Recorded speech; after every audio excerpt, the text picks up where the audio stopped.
We learned about the properties of addition, and those were the commutative property, the associative property, the identity property, and then the closure property. Those were the four that we talked about with addition.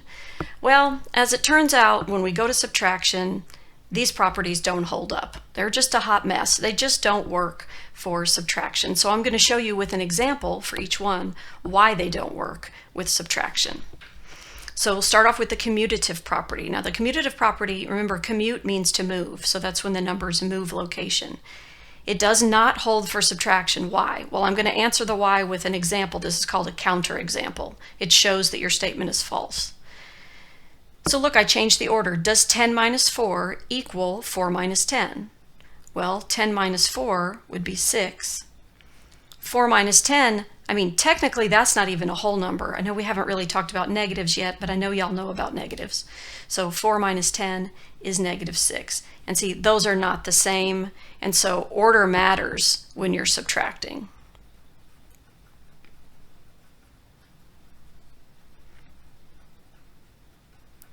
Order definitely matters with subtraction. It doesn't matter with addition, but this is the reason why the commutative property doesn't work for subtraction.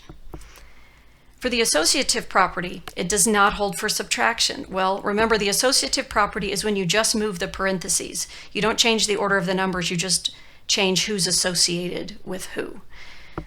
So with this one, see, it goes 10, 5, 1, 10, 5, 1. I've got the parentheses around the 10 and the 5, so I'll do that part first. So that's going to be 5. And 5 minus 1 is 4. So the left side gives me 4. On the right side, I moved the parentheses over, and so you have to do the parenthesis parts first. So that's going to be 10 minus 4.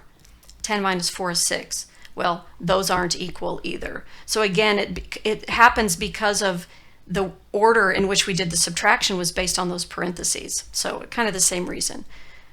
So are these equal? I guess I should be putting no on these there.